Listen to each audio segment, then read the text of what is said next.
Hey, camera followers! I hope you are well. We're back. We're going to try and make it work today. We tried lots of different things yesterday, and we do not know why the whole platform didn't like us, but we're back.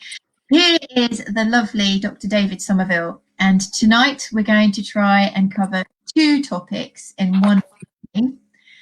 We've got ultrasound first. Didn't get to it yesterday, and then we've got shortwave therapy after that. Let me just give you a little bit of a brief overview. What is the point of this?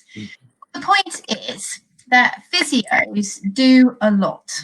They do a lot, and often I don't think people realize the tools that they have in their toolbox. There's also a massive request from the public to start knowing what other options with regards to pain management and interventions they can use to manage their dog's arthritis. Thus, we decided to start giving you a bit of an insight into these interventions, these modalities, and also try and give you a completely unbiased scientific view. So there is no product sales. This is all about the science of how these modalities should work. And then we bring into them some context of how they could be potentially used in managing an arthritic case. So this is not going to be a GCSE or A-level or diploma level. This is a chat, but quite deep. Okay, David, tell us a little bit about yourself. Oh, yeah, a clinical scientist, and basically with a PhD in orthopedic research and background of electronics and various things with physics and chemistry, the study for a degree and things like that. So I've done a fair wide spectrum of things that involve electronically transmitting energy. So that is basically why I'm here today, because I've developed that sort of modality in various little forms.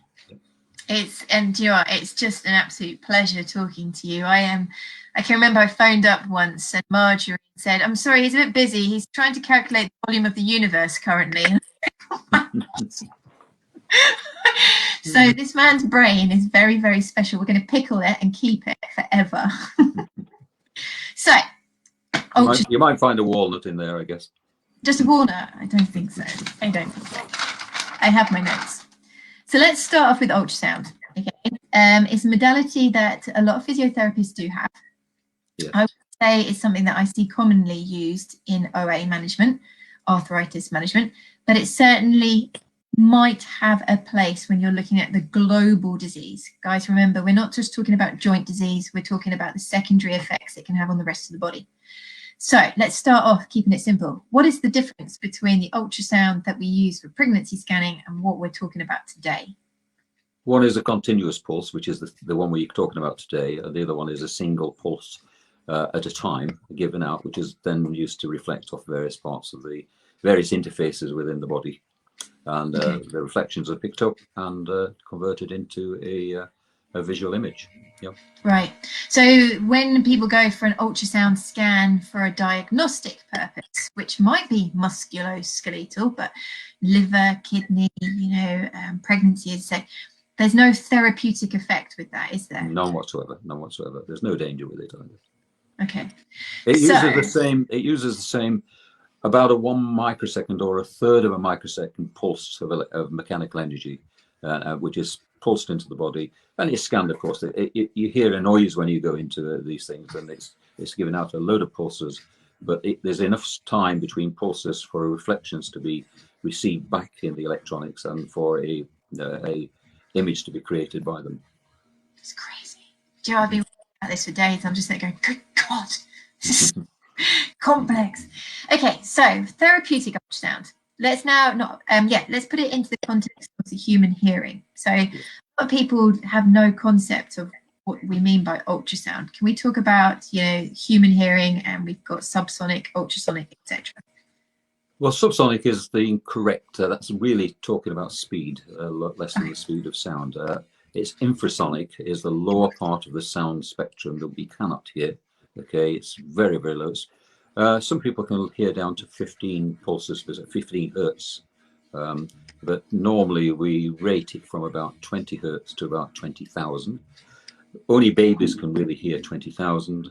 Your hearing deteriorates quite quickly at the upper edge.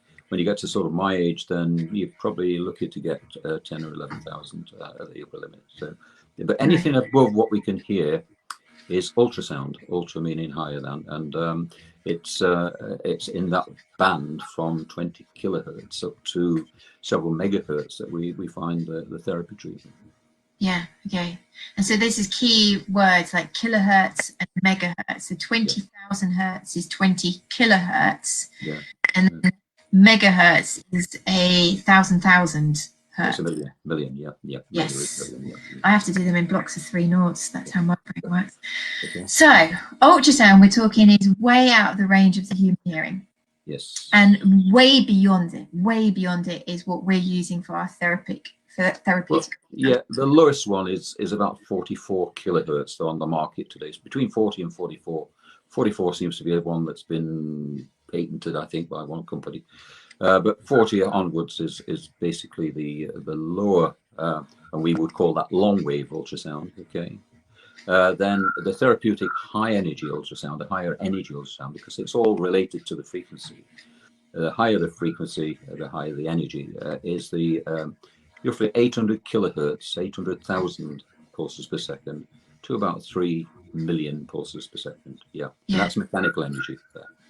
That's mechanical. Yeah, we're going to get onto that. So, as you say, guys, you're not going to hear this. This is way into the ultrasound, i.e. above the human hearing, vastly beyond it. And then ultrasound can get divided into long wave, which is lower frequency, and short wave, which is much higher frequency. Can you tell the difference why somebody would say, I'm going to use long wave ultrasound or short wave ultrasound? It's a matter of choice. I know a lot of people that use the long wave ultrasound on horses because long wave, it follows the standard in physics, which I hope I've impressed on people this week, is that the frequency determines the depth of penetration, basically. So if we have long wave ultrasound, we know it can go deeper, but correspondingly less energy is carried into tissue by it. Okay. And you don't have some of the problems you get with higher frequency ultrasound, which is things like cavitation, which is reflected energy, which builds up, and it can cause problems if it collapses. There's 2 types of cavitation. There's one which is stable cavitation, which sets itself up in within about 1,000 pulses. And there's unstable cavitation, where it's a build-up of a standing wave, if only people understand what a standing wave is. Probably not. Not yet. Well, if you remember at school when you had I didn't have a skipping rope as such, but if you tether a piece of rope to a wall and you send waves down it, you know, you can get to a point where you can part of the rope will stay stable, and it'll go like that either side of it. And that's a standing wave because it's not moving. The wave is not moving if you hit a certain frequency. So in tissue, if you get a reflection of something like bone, then you can get these standing waves set up, and as they build up, they can cause a bubble, a heat bubble, which will collapse, and that collapse causes tissue damage. So it can cause a problem. Right. Okay. So just bear that in mind, guys. So we got long wave, short. Long wave is much better for getting deeper into tissue, but it's not going to actually deliver as much energy. But it's as I say, going to get the depth. Whereas we've got the short wave that is going to be much more shallow penetration, and it's much more likely to, now let's talk about reflection, refraction, and all the dissipation. So short wave is good for shallow problems. Long wave in this ultrasound spectrum. Yeah, I mean, I've got some things here which gives a list of them. It's basically, if you use a 1 megahertz ultrasound, if you get down to the 50% level, that is the density of energy you're transferring into tissue compared to what's entering the tissue at the surface. With muscle, you get about 9 millimeters on 1 megahertz and about 3 millimeters on 3 megahertz. So it's not very deep when you think about it. That's down to the 50% level. Fat, it goes a bit further because as the water content increases, the greater the penetration, the less the absorption when you think about it. So that's about 50 millimeters on 1 megahertz. 3 megahertz, it's about 15.5 millimeters. And In tendon, which is a good absorber, okay, you only get about 6.2 millimeters with 1 megahertz and about 2 millimeters with 3 megahertz. That's down to the 50% level. So you can see how quickly it degrades. So it quickly drops. And this is like a recurring theme, isn't it? We're talking about it with phototherapy, and we're now talking about it with ultrasound. This depth is something that people really need to be aware of. You know, these modalities have their limitations of what they can actually deliver. Yes, yeah, that's right. I mean, it's a common theme with any dynamic therapy, which is frequency-related therapy. You're going to get these sort of absorption correlations, if you like, between high frequency of one type of therapy and lower frequency of the same therapy having different penetration ability. You know, sound, whether it's sound, ultrasound, phototherapy, or pulse light therapy is a slightly different thing that doesn't really get into it, but that's it. Yeah. Okay, so already we've told everybody that the wavelength of the ultrasound is really, really important with how into tissue that it's going to get. And the common ultrasounds that are out there, you've said one has, they're using 40 kilohertz, did you say? One of 40 kilohertz, yeah. About 44, I think, is a standard one, the people, yeah. But then it can go all the way up to 3.3 megahertz. So we've got quite a range of machines out there. And machines will offer you a selection of wavelengths that you can utilize in your tissue. Okay, so carrying on. I have my list. I'm doing very well today. So tell us about the sound wave, because it's very different to what we were talking about yesterday. No, the day before yesterday with the phototherapy. It's a different form of energy, isn't it? Well, light is an electromagnetic therapy. Light therapy is another version of electromagnetic therapy, and what we're going to be talking about later is the same. It has a constant speed of transmission, therefore a specific frequency. We will always have the same wavelength. With sound, the wavelength is dependent on how it's absorbed, because certain materials will absorb it better or transmit it better than others. If water, for instance, will pass a sound wave through it at 3,000 miles per hour. Okay. Whereas in tissue, you're down to a lot. In air, sound travels at 330, about 1,100 feet per second. So there's quite a bit of a difference between if it's density, more dense, then it transmits a lot faster, and that's the same in tissue as well.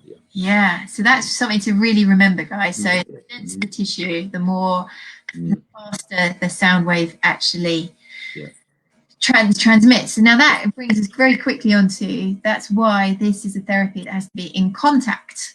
It's a contact therapy. Yeah. So you would be using your ultrasound with gel, guys. Yeah. You've got to transfer. There's a thing called impedance. I don't want to go into it's the resistance to change from one medium to another. So if you've got something like a head, and I have a drawing of a head here, you can see that one there. Yeah, okay. Amazing. Okay. And as it's coming out of there, then if you have nothing there, it will just dissipate in the air, but it won't do anything at all. It may transmit a little bit out from it, but it will actually overheat there because it can't get rid of the energy fast enough, and therefore that's the way why these heads burn out if there's a problem.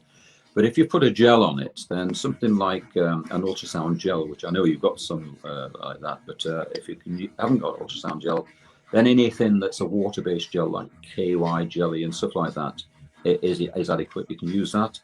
Do not ever use Vaseline or anything like that. And if you are lacking any of those things, then use water. Water will transfer at about 50% of it. Perfect. So the therapy that, if it was to be used on your animal, there needs to be contact and there has to be a gel that's being used. So you're likely to come back a little bit sticky and need a little bit of tidy up. Otherwise, it's just not going to work. Okay. So let's now talk about this sound wave. What is it actually doing? And it's not just one sound wave, guys. We're talking about millions, billions of sound waves in any short period of time. But what are they actually doing? What's happening? Well, the sound wave is being transmitted into the tissue. It's being pretty well quickly absorbed, as I've mentioned, depending on the type of tissue and the speed at which it travels through. The more water-based tissue, where there's a lot of water content, it will go faster through it. But basically, what it's doing, it's actually vibrating it, if you like. And one of the side effects of it, which people claim it does, is that it has micro within tissue, within the tissue itself. So therefore, you've got this effect of basically thermal effect on tissue that is passing through. Yeah, Right. It's another form of heat into tissue type therapy, which we'll talk about. Diathermy, I think it's called. Yeah, diathermy. Yes. But this is using sound rather than other methods. Yeah. And so because what I was reading is there's what they consider the thermal effects, but they also consider it has a mechanical effect. So these sound waves are dissipating and creating energy in the form of heat, but they're being absorbed. But they're also having, as you say, this micro massage and streaming effect. Yeah. Acoustic streaming.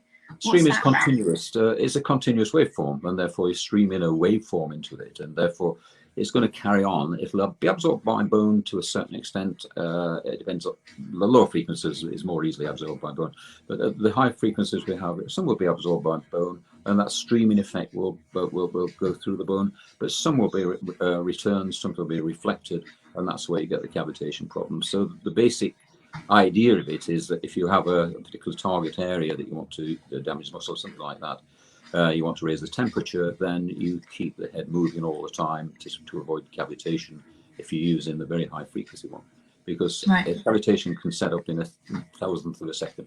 Okay, yeah. If you're using 1 megahertz, that's 1,000 pulses. That's 1,000th of a second at 1 megahertz. Right. So it can be quickly set up, and it can cause problems. So the idea is, if you are using it, always keep the head in motion in the tissue, and keep in contact with the tissue, but the head in motion, and it will sweep around the area then and raise the temperature within tissue in that way. Yeah. And I for you guys, I practiced on my mother's foot a couple of days ago for a giggle. It's very cute. You must keep it moving. I got you visited in hospital today. Is that right?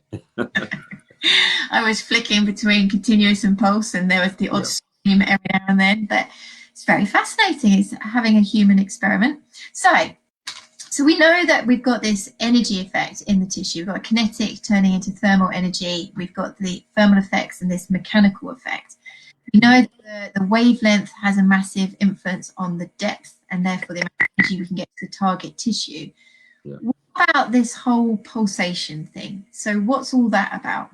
Well, the pulse, basically, you find on the machine I know that you've got a pulse setting, okay, and it pulses. And the idea of that is it reduces cavitation. It also gives you a greater variety of variation, if you like, on the pulse. So if you're pulsing at 50%, what we talk about in electronics is what we call a mark-space ratio. That is that, for instance, if I turn the light on for a second and I keep it off for a second, then it would have a mark space ratio of 50%. Okay. Yeah. And basically, what you've got there is it's on for half the time, off for half the time. I forget the actual frequency that machine that you have has, but it will have a fairly set frequency, and it reduces the possibility that if cavitation is set up, that it gives it time to actually start to cause damage. So pulsing is a safety net, if you like, if you've got the time to get into it. But if you keep it moving, you should even keep it moving with pulsing as well. But if you keep the head moving all the time, then you're not going to get cavitation. Right. And also, is there any element that gives a chance for the tissue to come back to balance and have some kind of stabilize itself? Because if you're permanently pushing and pushing and pushing, it doesn't actually have a chance to recalibrate. Believe it or not, there is a mechanical force with it, because I did experiments, and one of the things that we used to do when I was helping the company that developed some of the stuff is have a little water tank with a little deflecting plate in it, which was pivoted, and on the outside of the tank it was attached to a little pointer with a scale on it in watts per square centimeter. And actually, when you put the thing in the tank, which filled with water, and pointed it at the plate, you'd find the plate moved. So you actually got a mechanical pressure in the water pushing it. Okay, so you can have some sort of pushing pressure anyway, but it's going to be very, very slight. But in terms of returning to normal, then the body will return it to normal pretty quickly, as it does with any unnatural heat within it. You know, unless it's caused by disease, which it will do it anyway, but it will eventually stabilize it. The homeostasis system kicks in, and it will moderate the circulation. Yeah. Okay, so the variables that we've got with ultrasound far, we've got the wavelength, we've got the I'll get to my notes, the intensity. Yes. And we've got the pulsed or continuous. So that's generally the three kind of variables. Yes, indeed. Yeah. Machines. Yeah. Okay. Now let's actually talk about clinical uses. So guys, remember right at the beginning, I said this is a modality that I see routinely used in OA management. Yes. But actually understand the way that it works, you could imagine that it could have a place in certain situations. So we're going to talk about the kind of physiological conditions that ultrasound could potentially be useful and has been shown to be theoretically. In joints, I mean, that's the main thing, because basically, as I said before, the way it works is to raise temperature, and if you can raise temperature, then there are lots of benefits from that. Hyperemia of about 4 degrees above normal is very beneficial. Yeah.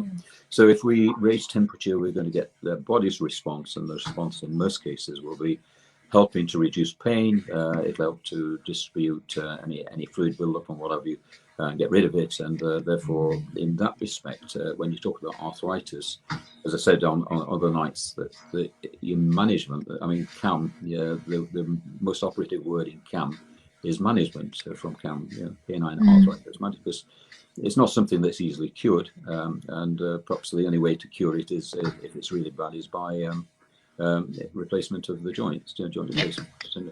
But in terms of trying to not go down that line, then you manage it, and managing it is partly managing the pain. And this is one of the methods that can actually, or is believed to reduce pain. I'm not going to say that I'm an expert on ultrasound. I know all about the theory of it and what have you. But in terms of its use, people do use it. But you can have a bit of a problem. There was a lady that contacted me a number of years ago who was a chiropodist, and she was treating, strangely enough, the foot of a patient. And she got a brand new piece of kit, and she hadn't really read the booklet on it, okay? And she turned it on full power, treating, and she actually burnt it. They actually damaged the tissue. And she was very, very sort of upset about this, as she would be. I'm sure the patient was as well. Yeah. No, and I said to him, "What on earth are you doing?" I said, "Should I just switch it on, applied it? You've got to be careful." And what I would say to anybody looking at the people looking on this is, if you are not an expert with ultrasound, then let an expert do it. Don't ever try buying equipment for yourself. Doing it, let it be done by the experts. Yeah, and I think that's going to be a big take home after tomorrow night, when we do our final night about the electro stimulation therapies. Absolutely, yeah. Really is going to be, guys, that this isn't these are definitely not clips to encourage you to go and buy and self-administrate. What we actually really hope to do is really showcase what are in the physio's toolkit, the complexity of the tools that they have, and the understanding that they need to have behind them to use them effectively. So don't think just pop on Amazon, don't do it. So things that I was reading about with clinical uses, so we've got subacute and chronic inflammation, we've got contracted muscle and soft tissues and scarring, muscle spasms that can help with wound healing. So it's all about pushing energy, pushing heat into these tissues. From the research, the one area that I think that it's got a really good use is where you've got damaged tendons. Okay. When you get the healing of tendons, it's a slow process, because tendinocytes are because the blood in tendons is very low. The tendinocytes, which are the cells that would help heal tendons, tend to form scar tissue. And if you form scar tissue, you've got a problem with the tendon. What has been found from some research, that coupled with ultrasound treatment, then the alignment of fibers of the tendon are more likely to align with ultrasound type of therapy being applied to them. So it does have its use in that respect, but it has negatives with children or young animals, because other research that I've written about, in fact, would suggest that if it's applied near platelets, sort of epithelial gaps and whatever, then you can cause the gap to widen by using ultrasound on the area, and that would widen sort of platelet would stay wide and probably develop in the animal as an incorrect gait. So you've got to think about very, very carefully. Yeah, growth plates, don't use them over growth plates at all. Yeah, that's right, yeah. No, and I think that again, I sound like the police, the physio police. I don't mean to be, but what I'm definitely learning on my journey, and these are things that need to have some education behind them and shouldn't be used in a willy-nilly fashion. Partly dangerous and partly you're not going to get the best out of them. So, you know, this is the sort of thing that you would want to be consulting your therapist, your physiotherapist. So yeah, exactly as David said, many of the cases of arthritis that we see. So now let's go to our general Labrador, walks in like this, got big brain, it's got all the weight on the front feet, the feet are splayed, so we haven't got digitigrade stance, we've got flat hands, we've got rotation of the digits, so they're now on this side, got nails growing in different directions, got those thickened elbows, and really very little movement through the elbows, and it's all up here in the upper body. Those will have secondary soft tissue complaints. There might be tendinopathies, there might be ligament sprains, but you know what, and then muscle and myofascial muscle tissue. So I can imagine ultrasound being used in that kind of context. So if you had a tendon problem, so say supraspinatus tendinopathy secondary to really bad elbows for a long period of time, might be very helpful there. You might want to use it over a joint with care because you've got those bony interfaces, but just to push some heat in to then start doing some passive range of motion, maybe even to a joint mobilization. You might want to use it maybe over some spasming muscles down the paraspinals, but more often than not, I tend to see people use other things such as pulse mag or phototherapy, or even simply, and yes, you're 100% right, Katrina, heat sacks. Let's have a chat about heat sacks. So you've got a heat sack for a tenner, and you've got an ultrasound machine for a huge. Well, they're not too bad, but what's the difference? What can you say about the two? Well, I bought for demonstration purposes to my students a handheld ultrasound device from the chemist, from our local chemist in Alsager, which is my local town, nearest town, and I took it down to the university, and one of the things I demonstrate with it, just aside from that, is that you can get water to vaporize by putting drops of water on it when it's acting. It'll come around. If you go into these supermarkets where you get the vegetables area or the salad area, and it's covered by mist coming out of the thing, that's ultrasound that's creating that. And yeah. But in terms of what we were talking about, just have got the mental block there. Heat sacks. Yeah, feedback. Yeah, the ultrasound is for deep heat. Anything that applies to the skin will heat the very, very superficial tissue, and it'll go red because the blood will take it away very quickly. So it's not going to get that deep down if you want to deep heat. So these sort of therapies, and the later one we're going to talk about, are to get deep tissue. Deep. Yeah. So in my notes, a 1 megahertz ultrasound would be getting anywhere between 2 and 5 centimeters. So that's pretty significant on, say, a dog. Down to 5 centimeters is good going. If it's a higher frequency, therefore more energy, it's going to dissipate nearer the surface, and they might get as far as 3 centimeters. So a 3.3 megahertz will get to no more than a depth of centimeters. But when you compare that to a heat sack, heat sack will get 0.5 centimeter. Yeah, it's very, very superficial. Yeah, okay. So heat sacks are great, guys, and like on your really peripheral joints with a very, very light skin coating, you know, over the carpus, over the digits, etc. Even the elbows, there's not much between you and the underlying tissue. But heat sacks over the back is going to be really doing the paraspinal surface. It's not going to get deep down into like the sacroiliac joint. It's not going to get deep down into the hip joint. So you're using it on the secondary soft tissue changes around the areas. Fair to say? That's right. Yeah, that's fine. Yeah. The other thing to remember, am I breaking up there? No, you're not too bad.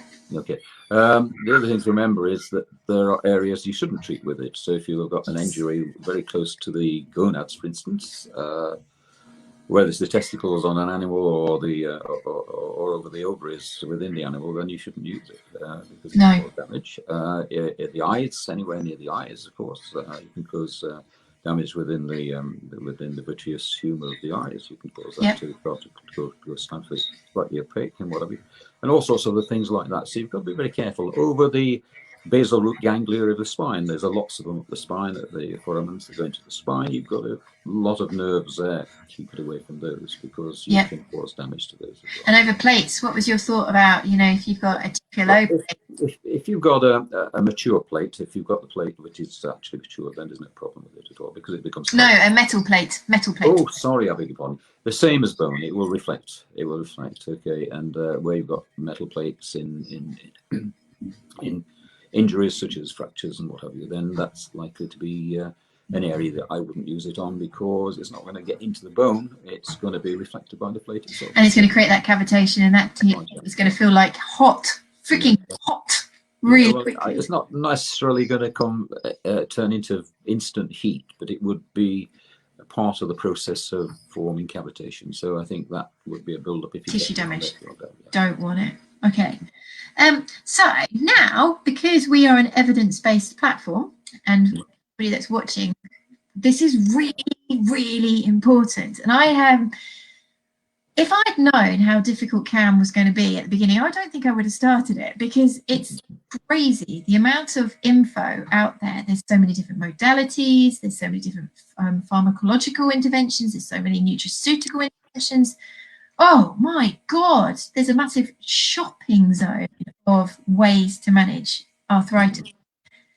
A lot of it doesn't have evidence. So what's our feelings about the evidence behind ultrasound? Because in theory, it sounds blinking amazing. You know, getting heat down into the tissue.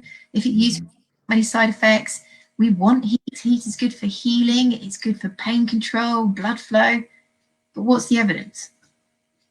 The evidence is basically from the research that's been done on animals, basically small animals and what have you, that there are changes. It's a bit like the phototherapy. One of the main things I meant to mention the other night is that when lasers were particularly brought out the first time, they wanted to see what effect on tissue would be.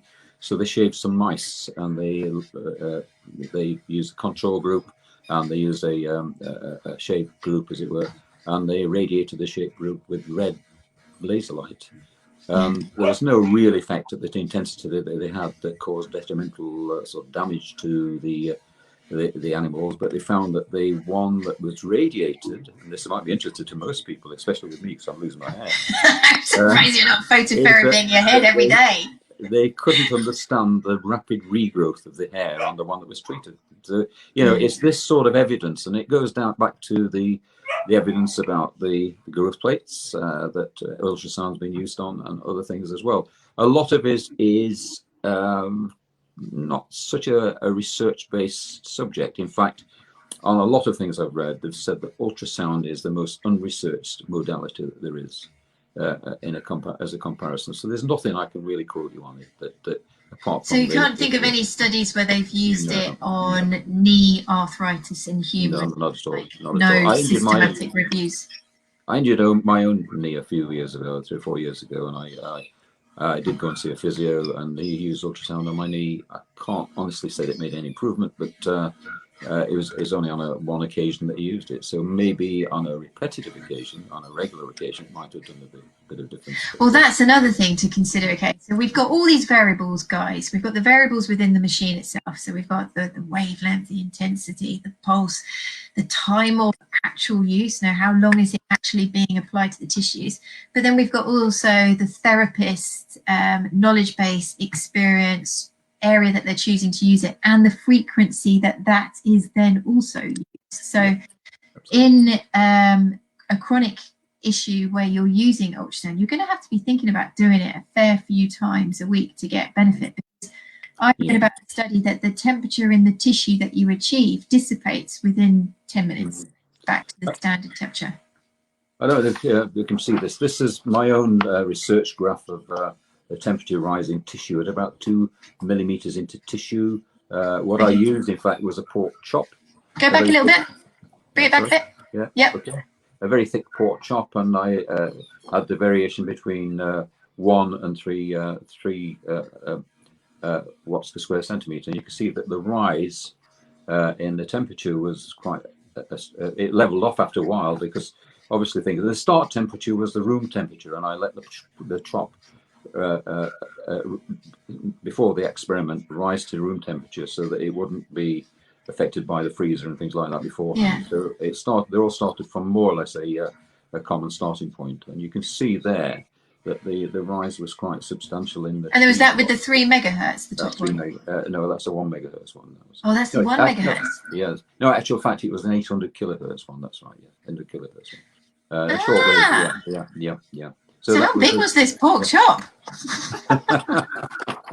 I don't know. We didn't eat it. Well, I didn't eat it. I don't eat much meat anyway. But it was a standard sort of that big one. Okay. And that was 2 millimeters. How long did you leave it on for, and then how long for the temperature to? Well, the timing it was in seconds actually. The whole thing was in 30-second blocks. There you can see the 30-second blocks. So that's the. So it maintained to I think 6 minutes, but then. Yeah. Okay. 180 seconds in total. Yeah. So it was. It was still there. Okay. Okay. So again, guys, I know you're thinking, what are they doing? But we're just trying to really kind of show you how the therapies work, all the variables, the skill to use them, what they should do, but also their limitations. And I can remember I was chatting to one of my friends who's a physio for the NHS, and they don't really use ultrasound very much at all anymore. Whereas I've got some other friends that are in external clinics that use it quite a lot on tendons. As you say, tendons is where they seem to be concentrating their energy. So can I just say one thing about the other thing that comes under this sort of heading, this shockwave decay? Oh, well, we can do that. Should we just do 10 minutes on shockwave? We can do it. Well, we don't do 10 minutes really, but we can just talk about it, and that's sending a very, very sharp shock through tissue. Sound wave, still a sound wave. Sound wave, yeah, shock wave through tissue. And the idea of it initially was to, if you had, say, a non-union fracture that wouldn't heal. Now we have other methods to make them unite now, but initially, if you had a non-union fracture, one of the things you would need to do is make the fracture bleed again to form the various callus formations around it and whatever. So you, the shock would actually break the bone again, okay, or not break it, but initialize the state of the fracture, and hopefully that then it would start to bleed, and the blood would coagulate, or blood would actually form into callus and whatever, and vascularize, and eventually everything would go back to normal. That seemed a good idea, and I think a lot of people do it. They use it on tendons as well, where you've got damaged tendons. I never see it as a therapy, okay, and a vet friend of mine, I think might be watching at the moment, said that her practice used to use it more or less as a therapy. Now, if you're going to use it as therapy every time, as far as I can see, you're going to put what you've got there back to an initial point. A good idea to start off with, and then let this thing settle and to see how it goes. If it's not done, if it's not healed, then do another shockwave. But I don't see it as an ongoing therapy. But yeah, I think it's really trending. There's a lot more. I won't lie, I'm really interested about it, because there are different levels. You've got your piezoelectric, and then you've got your electromagnetic. You've got about 4 different ones. You've got electromagnetic ones. You've got bubble ones where there's electrohydraulic ones. Yeah, that's right. It's a little discharge across in oil in a confined cavity, and as the discharge heats up the oil instantly, it sends a shock wave out, and that is the basic of it. And you've got focused ones as well, and you've got radial ones. Yeah. Well, the reason I quite like the excitement about them is that there's some that are a lot quieter, and you could feasibly do it as an outpatient, which I find really quite exciting, because I don't just think of the therapy, I think about the therapist, the conversation, the communication, the transfer of knowledge, the empowerment, but I also think about levels on the dog, the frequency of the vet visits. It's the whole package.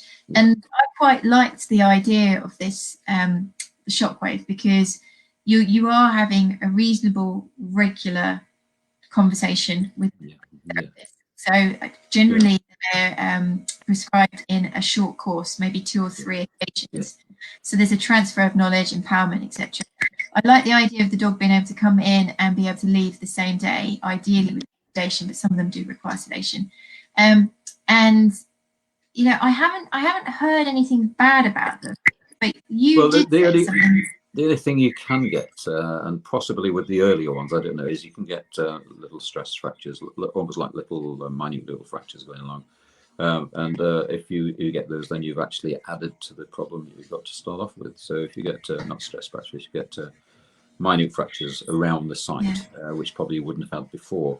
Also, some of the ones actually don't give a single pulse; they give a train of pulses. So you'd hear it like a machine gun going off, okay, and then stop, and then a machine gun.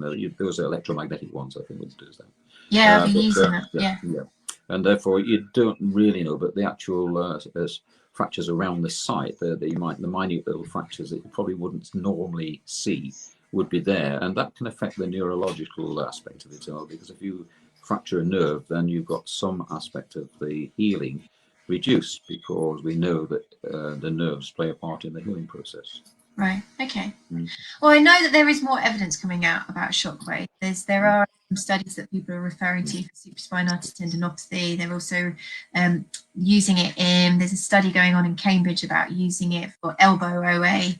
There are many therapists that are using it on arthritis, and also something that I feel that needs to be discussed is lumbosacral disease. So there's some therapists that are using radial shockwave on an outpatient basis for lumbosacral disease. In my own research, if I can mention it, is I accelerated bone by using a shockwave. I designed a piece of kit at the university where we wanted to look at the actual how the bone was healing. This is the long bones in humans, these were, and we would put a device on the tibial tuberosity and put various things down the tibial crest to measure the actual acceleration, and it would shock it. And I managed to design a piece of kit which did it 25 times a second, but not in a way that would damage it. Other people had used ball bearings dropped on the tibials, and even one guy had an air rifle, and he would put a plate over the tibial tuberosity and fire a pellet at that plate to accelerate the bone. And obviously, I would imagine that patients would be quite disturbed at that. Can you imagine if you took the therapist and went, hold on, I'm just going to put a metal plate. But other people dropped ball bearings from a certain height, and the patients, it was quite painful. So I developed this when I went into it as from an electronics background. And it was basically based on a speaker, which again, Chris Bardwell's shop in Sheffield actually provided free of charge.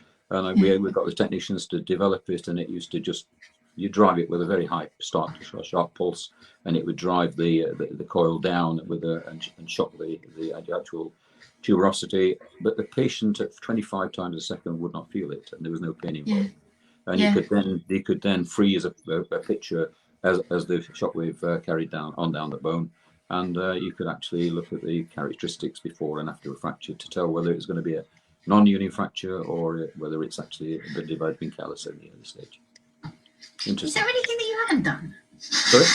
Is there anything that you haven't done?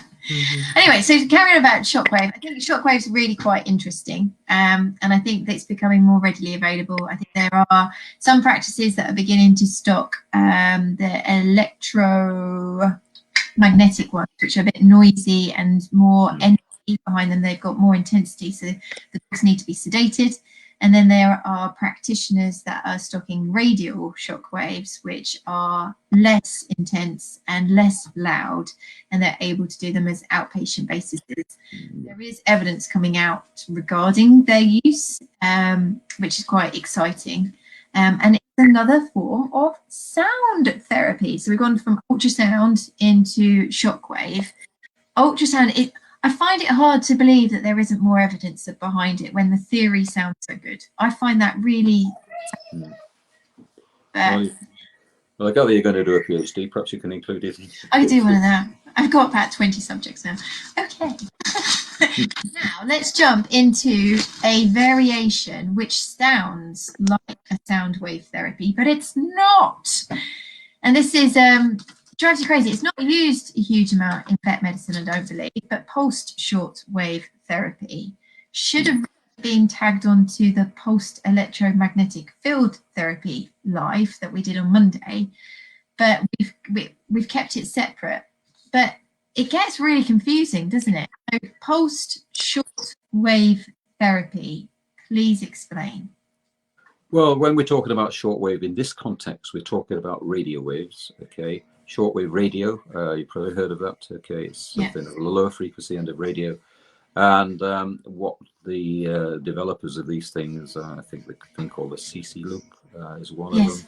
And other diathermy radiotherapy things are machines, I should say, are using the same frequency, 27.12 megahertz. Okay. Yeah. Now, in terms of pulse magnetic therapy, I've been involved with that quite a lot. I've lectured around the world on it and whatever.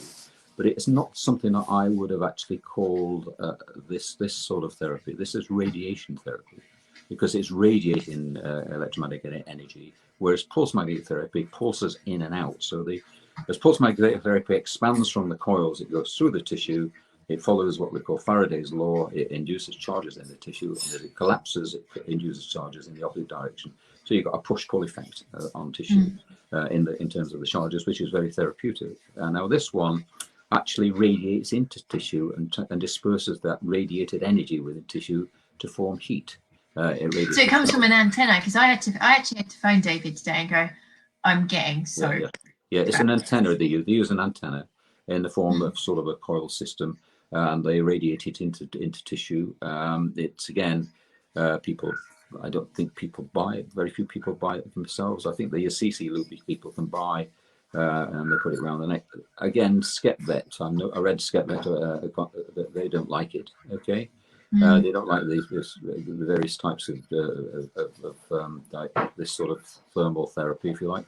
But it is used. It just has its use because it heats the tissue. And again, it's that change in temperature in the tissue which is therapeutic. So it's another method of getting energy into tissue. As I say, the whole thing is pulse magnetic therapy is the benign way of calling it, but really it's radiation therapy. Yeah. So let me just explain that for owners, because I found that really hard to get my head around. The pulse electromagnetic field therapy, the base frequency that we use, not the pulse frequency, the base frequency is generally between 50 and 200 hertz. Is that right? That's right. Yeah. Whereas this, and it's a pulsing from it's a diffuse pulse. Yes. Ooh. Whereas this shortwave therapy is 27 megahertz. So it's whoa at the other end of that spectrum. Right. Yeah. And it's radiating from an antenna. So it's a radiation therapy, which is electromagnetic energy, and therefore because it's electromagnetic energy, it comes under that terminology. But in terms of the general public out there that buy equipment for their own animals, then it's not of the same nature. One, pulse magnetic therapy works by inducing charges into tissue. Okay, this sort of therapy is absorbed within various aspects of the tissue, and it will cause heat within them. So in the electrolytes and things within tissue, it will actually oscillate them. It's very similar, if you like, to a microwave oven. Now, a microwave oven works on a very much higher frequency. It works on about 2.47 gigahertz. That's 1,000 million hertz. And all that does is affect the water molecules within anything that's in there. In that every half cycle of the wave that comes in from the generator, it's a cyclotron generator, and it's powered by 2,000 volts. That's in your microwaves. So be very careful with microwaves. Be very careful with microwaves. 2,000 volts it takes to generate these cyclotron generated waves. But as they enter the food or anything that's got water in it, they try to align the molecules, which are the water molecules, which are diamagnetic. Okay, they do have a slight magnetic dipole on them, and they try to align, and it's that vibration of the water molecules then generates infrared energy. Infrared energy is the heat energy that we would normally recognize. And that's how it works. And anything that's got water in it will be heated by a microwave, or other small diamagnetic molecules will also try to vibrate as well. So that's how a microwave works. It works within it. Yeah, it's like putting heat into something. So if you've got anything like a joint of meat or something like that, you want to heat from the center, then you're heating it by radiating into it. And this is very, very similar, but I'm not saying you're going to cook yourself with these things. Yeah, no, you're not going to cook yourself with these guys, but it's kind of nice seeing the electromagnetic spectrum and the context that different wavelengths are used in, and it's fascinating. There's huge length, and all of these different utilities that we take for granted are on different parts of this. And this pulsed shortwave that we're talking about is one very, very specific point, 27.12 megahertz, and they control the amount of energy deposited into the tissue with the wattage pushing that wave, that frequency, but also the pulse duration. So they're another pulsatile item, aren't they? That's right. If you saturate it, then you lose any effect. It will. The other thing is with this sort of therapy, if it's used on humans, for instance, they found that they become desensitized to the heat. They can feel the temperature change, probably in tissue where it's been tried, but they then become desensitized. So if you translate that to an animal, then an animal, if it would probably tolerate the changing temperature, but then it would become desensitized. How would you know you're not going to cause damage or burn the animal? Plus the fact with humans, they recommend you keep it away from any metal that might be a jewelry that they're wearing and things like that, or any metal implant that's there, because it can form a conduit for the actual microwave energy, and it can get hot. So you've got to be very careful. Even the bed that they treat people on with this sort of therapy should not have any metal in it, so it's not expensive. Well, I've got no experience of it at all. I've not used it at all. Maybe at some point in my journey I will do. But well, to be honest, guys, so tonight's quite a theoretical one. These are two modalities that you might come across. They have their place. I think they have to be used by a therapist that's going to bring it into a plan. So as I said, with the ultrasound, just depositing heat into a tissue seems okay, but what can you do with it? So let's get some manual therapy in alongside it to actually maximize having put that heat into the tissue, improve the elasticity. Let's flex and extend that joint capsule. Let's improve that range of motion. So again, I think these are therapies in my mind that really need to be used with a therapist that really understands their value and how to use them. So don't pop onto Amazon. So tomorrow we're going to be doing about electrical stimulation therapies, which hopefully is going to bring the crowds back, because people know about TENS. They can buy TENS. And to be quite honest, there's many, many therapists out there that will teach their owners how to use a transcutaneous electrical nerve stimulation device and then say, please use it at home a couple of times a day to get the best effect. So hopefully tomorrow there'll be a lot more people joining us. Therapy was obviously very interesting as well, because there's a lot of people that can buy these devices, and also many therapists have it. This was always going to be a quieter session, but that doesn't mean we don't do 10 top tips. So, David, I hope you've been doing your homework. I have somewhere on my table here a list of the stuff I wrote down the other night, and believe it or not, I can't find it. Okay, so I'm gonna start at number 10. Start with number 10 then. Yeah, number 10 for me is definitely going to be weight control. I say it every time because it's so important, and I have so many guests say to me, oh, we've been listening to the 10 top tips and we're just going to find ourselves saying the same everybody else said. If it's important, say it again. The more people that hear me saying it again and again, hopefully the message will get home. We still see lovely, beautiful dogs. Don't get me wrong, they're lovely and they're beautiful, but they're carrying too much weight. We have got a problem. We've forgotten what a normal dog should look like. And I can illustrate this. I was walking with a new friend of mine. He had a lovely, beautiful black lab, shiny, shiny, lovely coat. And he was happy. And I said, he's carrying too much weight. He's like, no, he's not. No, he's not. Well, you'll be happy to know that he is 2.5 kilos, and he's running around like a lunatic. And the guy said, now that the dog has lost the weight, he can see how much weight the dog was carrying. So we need to be aware of this. Number 9. Number 9, if you always go to somebody who knows what they're doing with any electrotherapy before, if you want to buy it for yourself and whatever, you find out from others about what they're using it for and whether it's relevant to what you want it for. Yeah, I think that's a really good point. That's a take home from this week. And we will answer the questions, by the way, guys. Number 8. I really feel that people need more advice about exercise. And I love my colleagues. I love my profession. The vet profession are great. But saying people little and often is really quite vague. So hopefully we've got a new exercise tool coming out soon. But I would like people to think further into what does that mean. So diarise. How is your dog responding to you reducing the exercise, increasing the frequency? Diarise how they coped with that walk through the wood compared to the walk along the flat riverbank. Think about what you're exercising your dog. How much, how long, what terrain?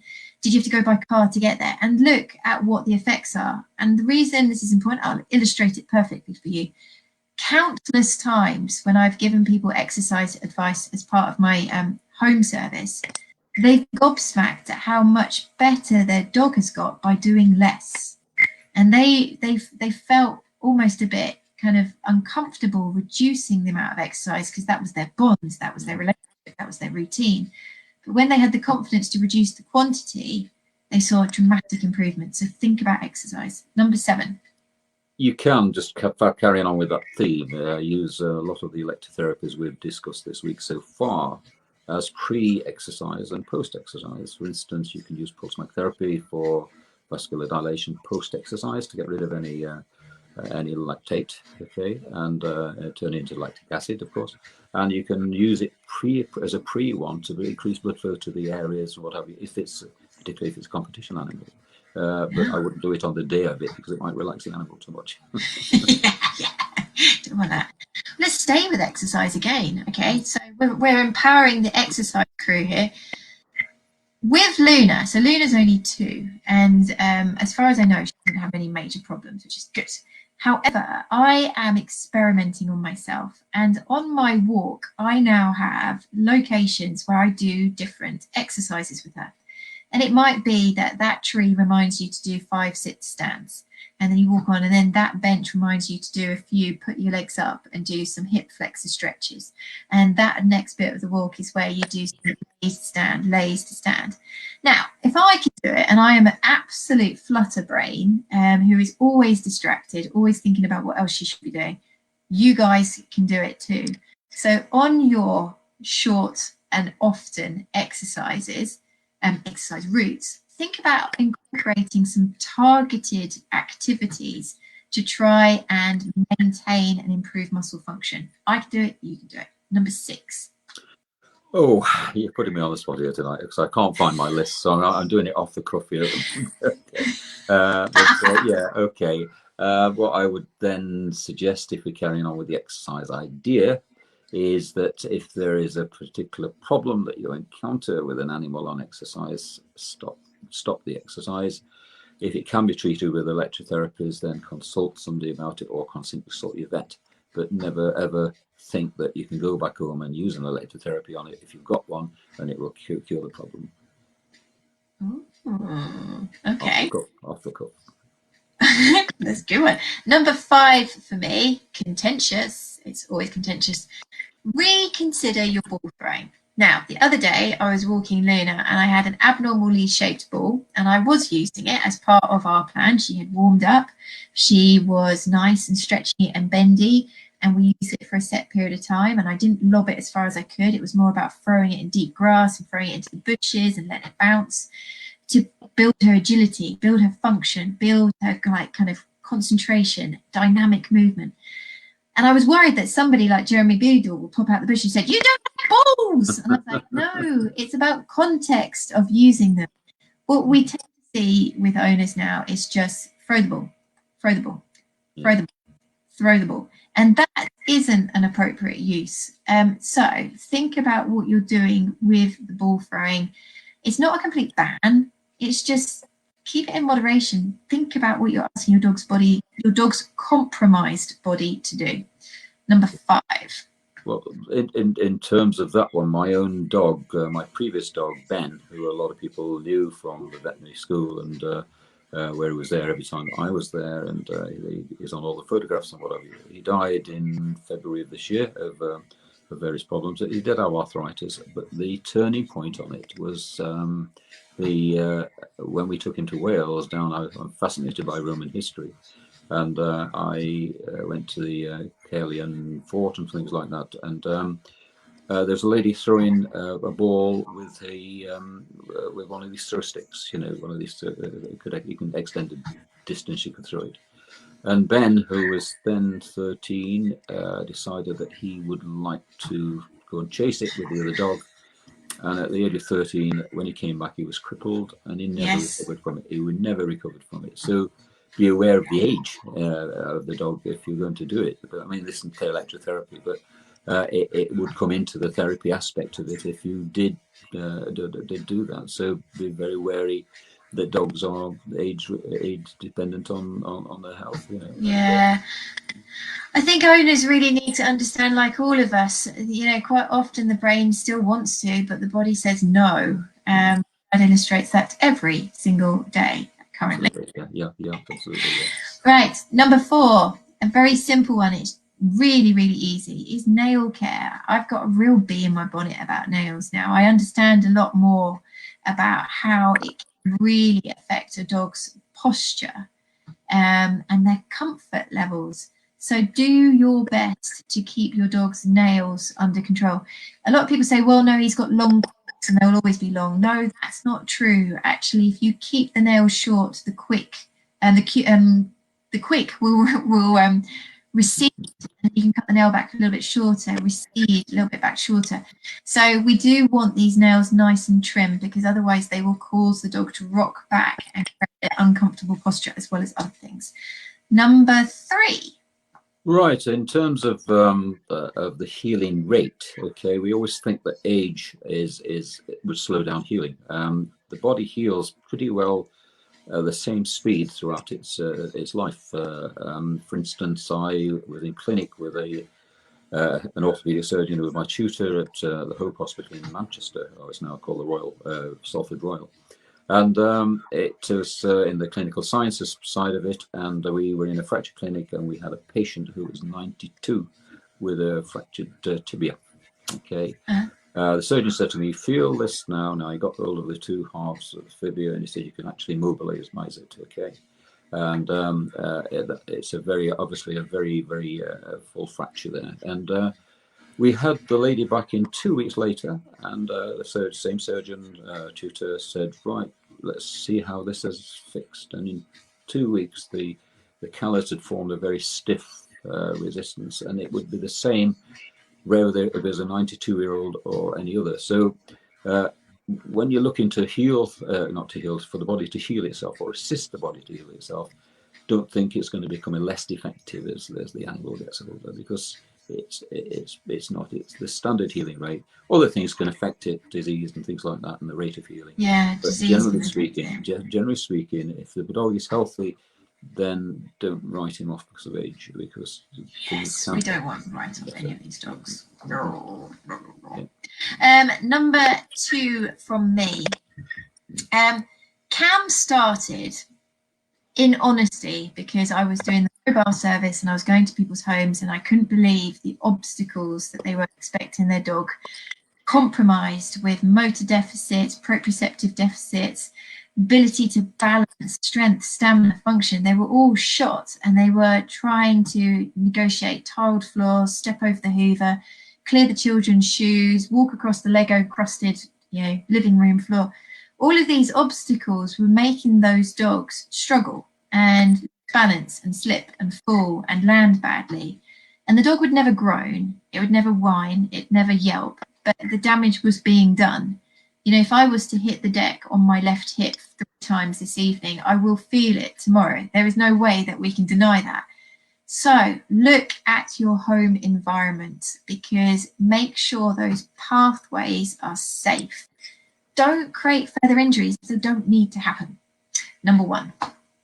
Don't be afraid of electrotherapies. Okay, that's if they are required, then certainly go for them. Don't think that they're going to cause any detrimental effect. Most electrotherapies, as I've said on other days, are there to enhance the healing. Okay, they won't speed up the healing because the body heals itself.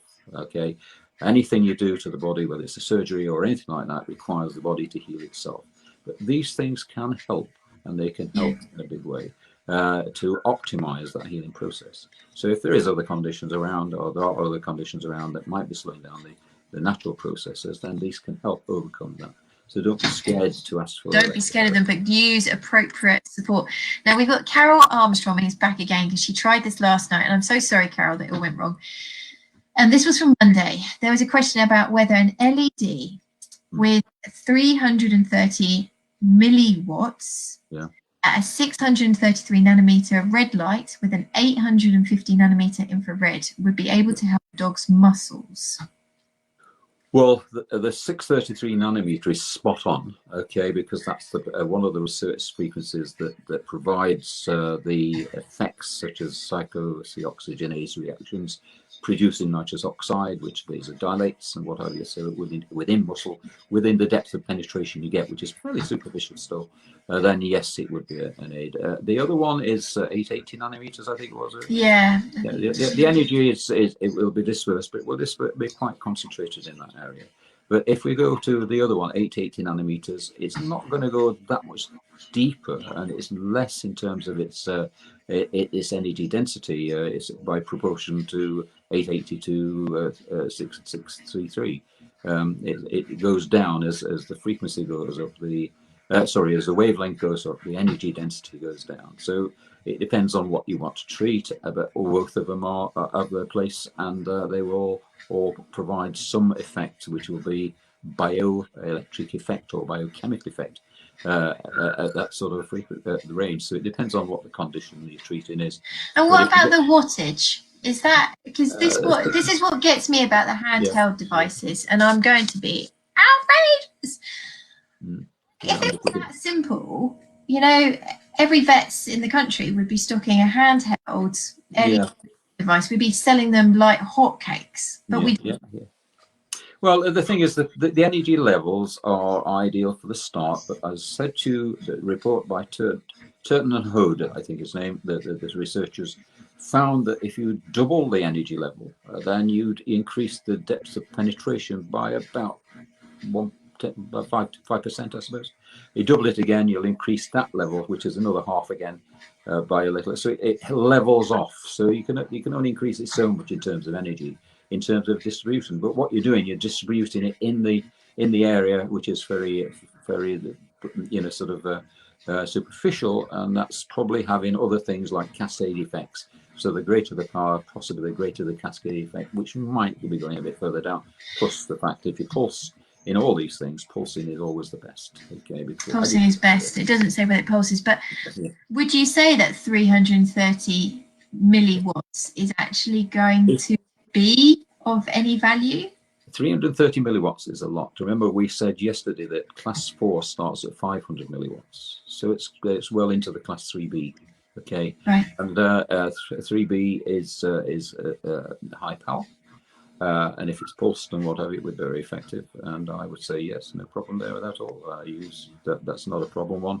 You can cause eye damage if you get it in the eyes at that sort of intensity, but you've got to be very aware of wearing safety equipment, so glasses and things like that. So yeah, I would find that would be a good one. It'd be a very powerful one. The one I showed you last night was probably a bit more powerful. Yeah. See, this is now where I'm going to get really controversial, because she says, thank you, it's a photizo device. Yes.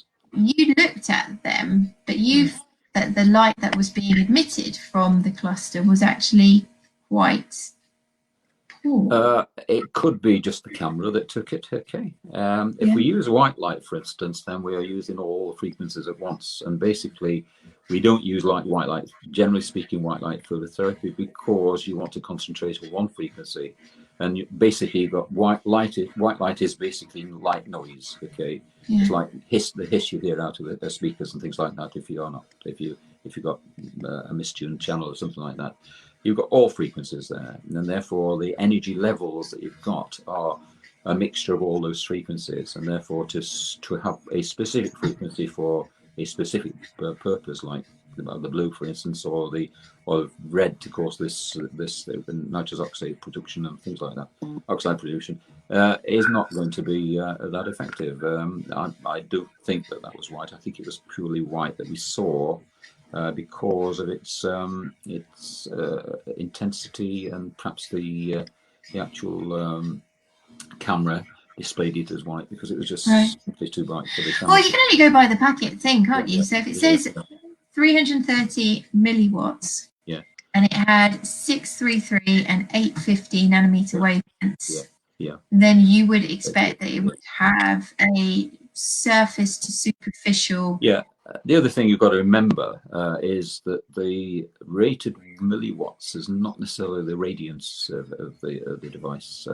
Like I said to you last night, our devices that we had demonstrated were 3 watts. That's 3,000 milliwatts. Okay, which is well into the class 4 range. But there is other aspects of it as an engineer and a scientist myself. Is that I know that what's given out is not necessarily what's drawn from the power supply, and it's probably worked out on what's drawn from the power supply. The radiance, or the steradiance, if you like, based on that, what I described to you beforehand, is based on the amount of energy that you get per square centimetre. And this is really fascinating, guys, because I was learning this as well myself, in that the wattage that they say on the package is actually the wattage that the machine is utilizing. It doesn't actually mean it is what is actually getting to the tissue in a certain square area. And when you're looking at these clinical trials, when they don't refer to watts per centimetre square, that creates a lot of variation of what actually is being delivered to that tissue and what is the clinical effect thereafter. That's right. Realistically, these devices, it would be better if they recited how much energy, as you say, the radiance, actually hitting the tissue, isn't it? And with any LED device, including ours, then the radiance is, you pull it back a little bit from the tissue, then you get a very quick reduction in the amount of energy entering the tissue. That's where true lasers do have the advantage, is that you can hold them away. But the problem with that is the reflections and the safety aspects of them by allowing them to be shone in the eyes of people around. So these LED devices really have to be right against this. I would say so. I would say they have to be right up against the skin. So if you've seen them demonstrated hovering over like Battlestar Galactica. It's. I mean, there's lots of things I've talked about, and that applies to anything really that we've talked about this week. Is that you've got to get access to the tissue directly. You've got to get access to the skin, whether it's ultrasound.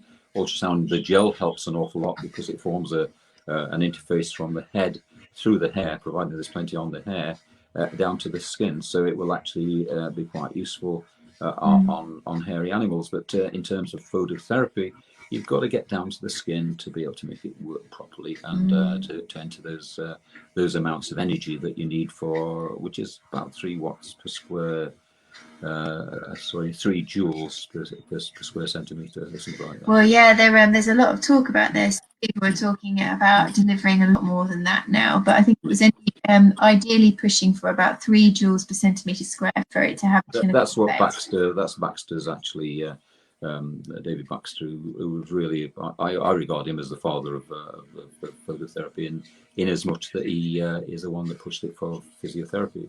The real father one is Finsen Medical Light Institute in Copenhagen, which goes back to the 19th century, where he was using phototherapy on bacteria. He found that the most effective one was the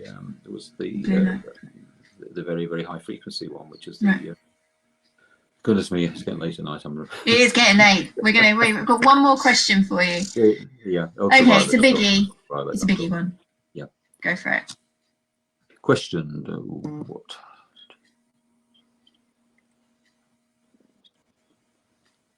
We use pulse therapy on him. Pulse therapy all the time on men. Yeah. Yeah. It's definitely what you're confident in as well. It's your area. Yeah. Plus the fact I did that's fairly good equipment. Yeah.